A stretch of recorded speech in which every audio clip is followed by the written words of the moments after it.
If you're struggling with Shrine Guardian Seth, it's totally understandable. Unlike many other bosses, Seth has multiple different attacks that can make this fight very challenging. Plus, he uses his shields to block your attacks, so you'll find that your punish windows can be closed down really quick. Also, he does teleport around a lot.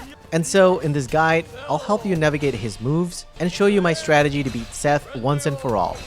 Quick plug before we dive in, drop a like and subscribe if you've been enjoying my videos so far. It helps keep me motivated to make more videos for you guys. Enough said, let's start breaking things down.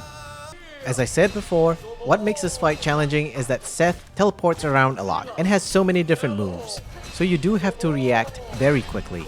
Now, if I listed all of his attacks out in this guide, it will be very confusing for you. So let me try to make this very easy for everyone to figure this out. So, the best way to think about this fight is that he has two sets of attacks. One set of attacks is when he is on the ground, and the other set of attacks is when he is up in the air. That's it. Here, let me show you. When he is on the ground, he can do one of four things. First, he can perform his slash attack at you. Second, he can charge or lunge at you from a distance. Third, he can do a slashing twirl attack where he spins backwards and upwards. And last but not least, he can throw his symbol at you and follow up with a dash attack.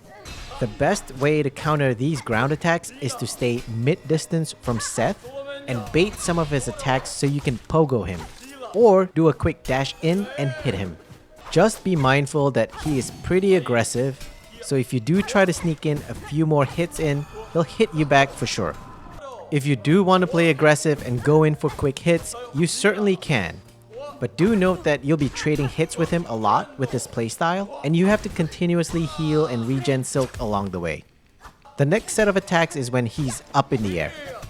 He only really has two main attacks. The first one is when he throws his symbol down at you that bounces back up. Sometimes he follows up this attack with a dive bomb, which is his next attack.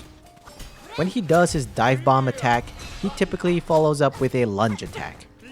This is the attack that you want to exploit, as you can get 1 to 2 pogos off of him at the end of his lunge attack. So those are the two movesets that you need to remember. Next, when he transitions into phase 2, the only thing that changes here is his dive bomb attacks. Instead of one dive bomb attack, he will oftentimes do 3 in a row. All you have to do is dash away 3 times, and then after his third dive bomb, he'll follow up with his lunge attack. As I mentioned before, this is where you can get a few pogos off of him. Honestly, that's all there is to it. I know it's a difficult fight, but once you simplify your fight by thinking about his 2 sets of attacks and punishing him at the right time, this fight is really manageable. Of course, you need some quick reaction time because of his relentless teleports, but once you nail that down, Seth isn't that bad. Stick around to the end of the video for the full fight, and also learn from the mistakes I made so you know what not to do. If you've made it this far, do drop a like and subscribe, and I appreciate you for sticking around. Peace out, and I'll see you in the next video.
Hello!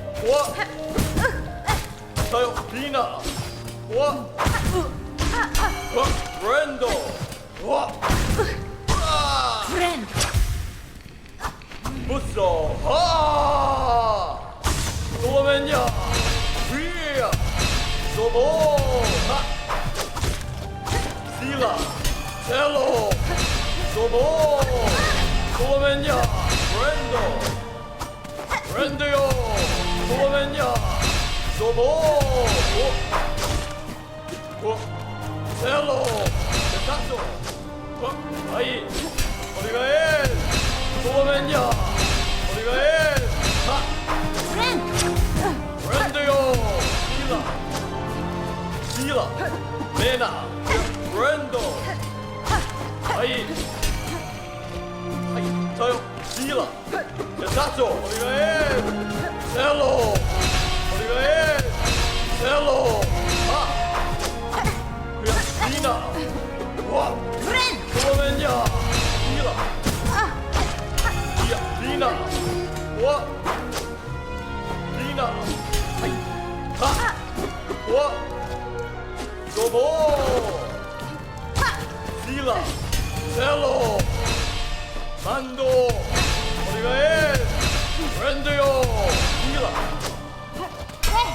첼로 대사소 리나 브랜드요 어디가 해 만도 첼로 대사소 브랜드 메나 리나 저요